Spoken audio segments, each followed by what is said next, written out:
Charlotte was a rushed mess. But that isn't to say I didn't enjoy parts of it. Going into it, I was pretty hopeful because it was something original from Key, the same guys who made Canon, Eric Clannad, Angel Beats, and a few other things. And you know what? It was pretty enjoyable early on. If I had an alright premise, decent characters, a villain of the week sort of thing going on for a bit, but episode 6 just kinda gave up. I mean, I've come to expect this from Key when it comes to anime. It'd be hard to put 40 plus hours of a visual novel into 12 to 24 episodes. I mean, even Clannad was only able to get 2 seasons, and that took out a fair amount of content from the visual novel. A simple solution would be more episodes to adapt the story, but then again, what studio would give it into adaptation that much budget? Anyways, where was I? Oh yeah, Charlotte's a mess.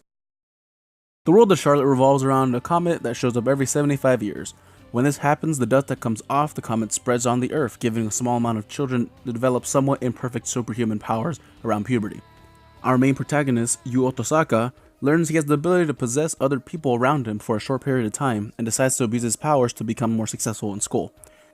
After digging around with his powers, he eventually discovered by Naotomori, a girl who also possesses abilities to turn invisible to one specific target, and forces Yu and his sister Ayumi to attend the special school for kids with powers. And even though her powers have yet to be discovered, they reason out that it'd be safer to observe her and in a controlled environment just to be cautious. So after they move, Yu is forced to join the student council, whose purpose is to find other kids who are abusing their powers and bringing them into the school for protection from others and themselves. Here we meet Takojo Jojiro, an energetic and preppy student whose ability allows him to move at high speeds uncontrollably, and usually causes him to get injured. A few episodes in, they also recruit another character who happens to be an idol, and because they gotta sell music to make more money, because fuck it, why not?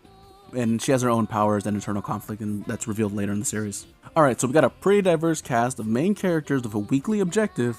Cool. How could we mess this up? Easy. We let Jun Maeda write the story. That's how. I mainly know Jun Maeda for being the co-founder of Key and making a lot of music from their games.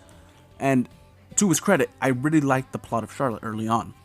But Charlotte suffered from the same thing that happened with Angel Beats. Good plot, funny moments, decent amount of character development, but less time spent on the actual story, resulting in a rushed mess of plot holes. It's almost like they wrote the story meant for a visual novel, and they were given 12 episodes to work with. Now, in Angel Beats' defense, they tried remedying this with giving Angel Beats a visual novel after the fact called Angel Beats First Beat, and plans for subsequent games to multiple characters and stories being fleshed out. No word on Second Beat, and less on an official translation, so I wouldn't hold my breath on Angel Beats, so sorry about that, guys.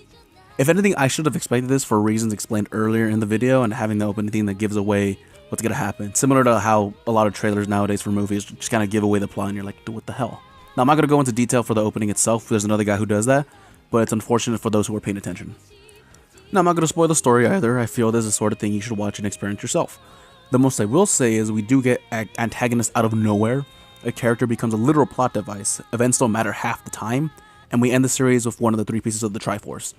There's also a pretty edgy scene around episode 7 if you're into that sort of thing. It becomes a mess, but much like a car on fire, you can't help but watch the flame rage on until you realize you've wasted a bunch of time. If you watched it as it aired and talked about it online, I'm sure you already know this. But if you watch it with a friend and enjoy this sort of thing, I'd recommend it as one of those so bad it's good sort of things.